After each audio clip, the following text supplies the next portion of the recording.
We had the basketball goal up in the back garden on Park Road, and almost all your entire crew from McDonald's came over because it was your birthday. Yeah. And we were doing sausages and hamburgers on the grill out back. Yeah.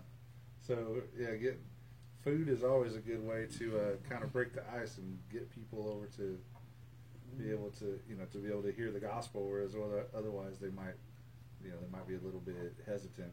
But if there's good food on the table. So all right, we got a couple of questions here about the Queen, and now I don't remember y'all ever telling me you got a chance to meet the Queen. No, I haven't been invited to Buckingham Palace or anything. The closest we ever got, your mom and sister went and met Princess Anne when she dedicated the police station. Well, we didn't meet her, but we were one of those that were waving. Yeah. Now, Princess Anne, is that sister, cousin, aunt? No, It's daughter. the Queen's oldest daughter. Daughter, okay. Yeah. All right. So, But if the Queen invited me, I'd go. right. She seems like a pretty cool lady. Yeah, she does. Yeah. So now, one of the questions here is the Queen a Christian? So, I guess this is kind of a subjective, what's your opinion sort of thing, but The Queen has a head knowledge of religion. Under English law, she is the head of the Church of England, but the Church of England walked away from the truth of the gospel years and years and years ago. There is some evidence that the Queen might honestly know the Lord, but it's not something that I would be willing to take to the bank, because there's just enough there that would make you question it because of the theology of the Church of England is not biblical in the least. Right. So I cannot nominally. Yeah, she makes a profession of being Christian, but it's not mine to judge, but as a fruit inspector, I would have to question the validity of her profession. So that'd be a good thing to pray about, is that somebody gets an opportunity to have a chat with the Queen and actually present the gospel to her and find out, is she really a Christian? So let's move on down the list here, and we see, why do you drive on the other side of the road?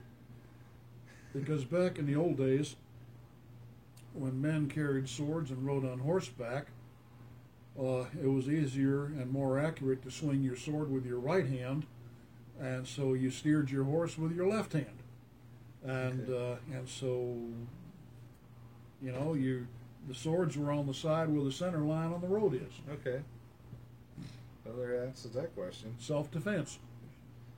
So, somebody asked, how big is your house? Which is kind of maybe a little bit hard to put into pictures as far as Swing your talking on camera video. around this room, and it's about that size. Yeah, not very big. No, it is small comparison to the American homes, generally speaking. And most our house and property probably would sit in most of your back gardens, but The house and property we have in England right now, the entire square footage would fit in the house we used to own on North Grant Street long time ago. long time ago. I'm trying to remember because it's been a long time since I've been there. Does it have 3 bedrooms? It does. But the one is 7 by 7. yeah, so one of the bedrooms is kind of a closet size. When you slept in there, your feet hung out the bedroom window because that was the only place there was to put them. From my memory, their house would be about the size of a normal 2-bedroom townhome in some of the apartment complexes here in town. Pretty small, but that's normal. That's Because normal. there's a ton of people living in a much smaller space. And our house has actually been extended when we, prior to our buying it, it had been extended About 8 feet. all the way across the back of the house. Yeah. So we have a much larger Kitchen. kitchen and Box room. storage room Yeah. storage room that most people have. Yeah. Yeah, that was one of the things that was that being a bigger guy. Whenever we went, I was like I was so awkward in some of these places. And I remember one time we was driving. I don't remember where or what, but we stopped by these houses that were a couple hundred years old, and you got a picture of me standing by the front door. We were because down the in front, Cornwall, and you stood by the front door of a Yeah. Cornish tin miner's house, and the front door only came came up to here. your belly button. Yeah, something like that. Yeah. So and I hit my head all the time going into places that was because there's a lot of the buildings are several hundred years old, and we go into some one of the missionaries, the Marshalls.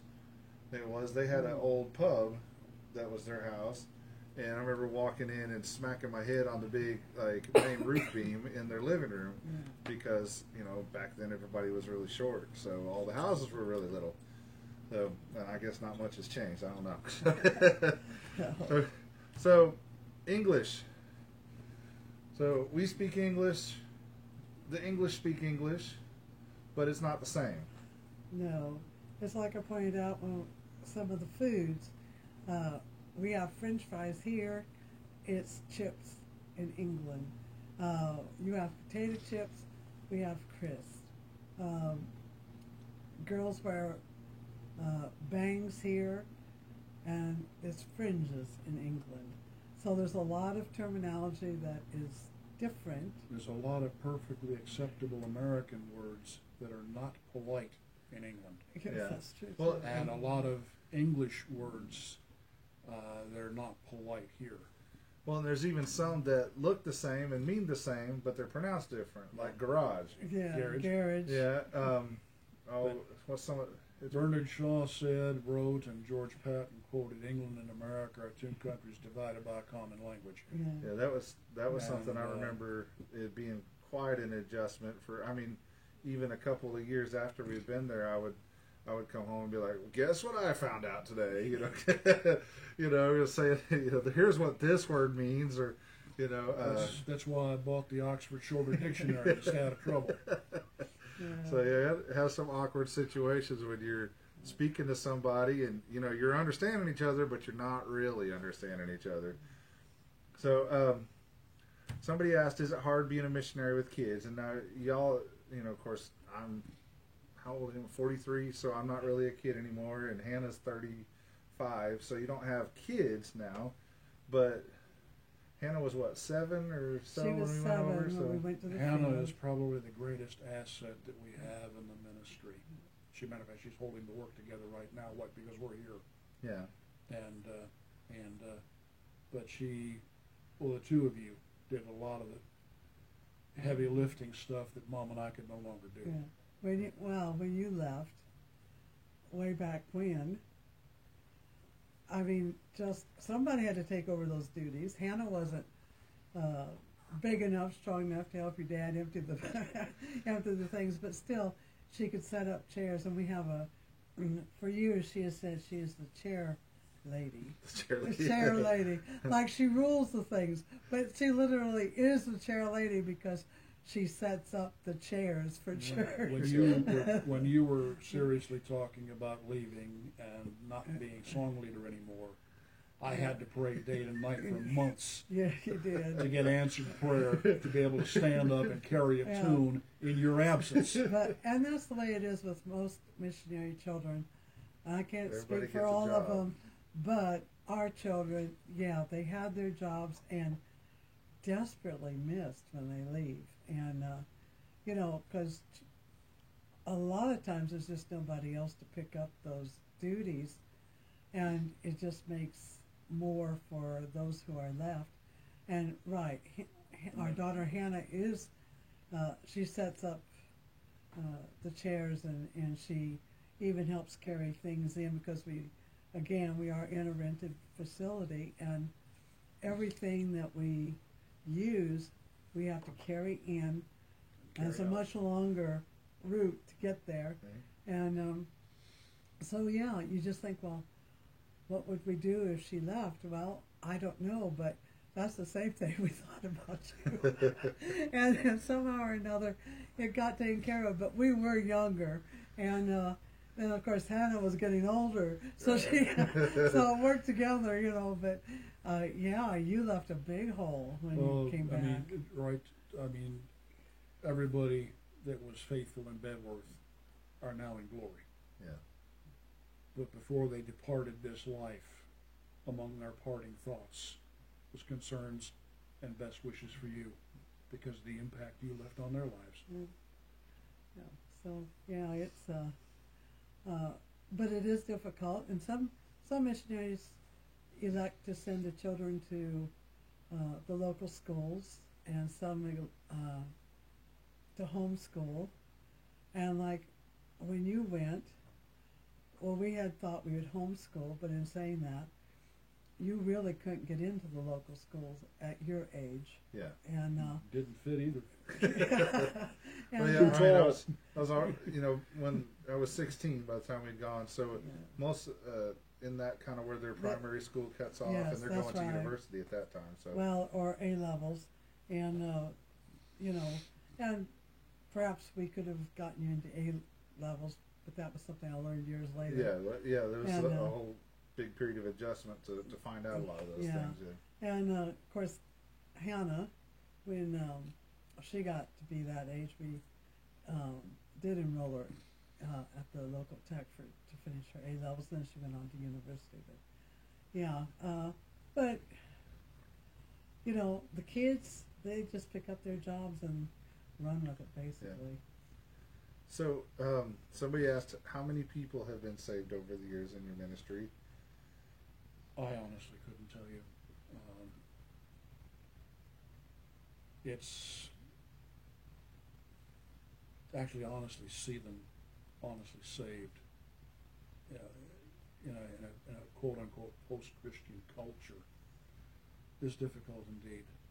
To stop and consider. I mean, we've lived in Coventry for 29 years, and we learned experientially from 4 independent sources that in the run-up to World War II, there were more people involved in the Salvation Army street meetings on any given night in the area between Coventry and Rugby than there were in the pubs. But the thing of it is that in 1940, when Hitler started bombing Coventry, that religion that was predominantly an emotional religion turned into bitterness, and they walked away from the things of the Lord. And then subsequent to that, you've had the Church of England that has basically cut the legs out from under biblical Christianity with all the error. And you couple that in with the teaching of evolution in the schools, and people honestly do not want to know. And we are in England in the days of Noah and Lot, where they do not want to know. And so when you honestly see someone saved, in every sense of the word, it is a miracle. But it takes years to win them, and honestly then begin to see them to grow. And to give you an honest figure, I really could not do it, but I mean, we could go down a list of names of people that honestly trusted Christ and stayed faithful, but they've graduated and gone on to glory. And I like to answer the question when pastors write and say, well, how many are you seeing saved? Well, my average is still better than Noah's. Yeah. So we've talked about the question is where you meet for church, and we talked about the building that we was in whenever we first went years ago. Now, where are you guys at now? It was a library building that was built in the 1800s in Droitwich, above a salt mine. And when they built the new library a quarter mile down the street, then a charity took over the old building, and they hire it out. And so it's still titled the Old Library Center, Okay. and it's on the main street in Droitwich, and so it's an ideal location, but it's a rented building. Okay. So so how long have you been in England? We've talked about that, and missionaries anywhere before, and we'll just skip that last question there. So Old enough to know better. yeah. How old are you? Come on now. So, and I told y'all that's what they would say. Old enough to know better. So I think that covers about all the questions, other than I'm gonna spit on myself. Sorry. So, Mom, will you tell the kids real quick how you're doing as far as your recovery from the accident? They've been praying for you an awful lot. I appreciate your prayers. Thank you very much. I think I'm doing well. I have a therapist coming to the apartment 3 times a week right at the moment. And I'm up walking. I walked around the gym. Doing laps around the basketball court. You know, Yeah. well, not very quickly, but I have, that's kind of my goal at least once a day to get around the gymnasium.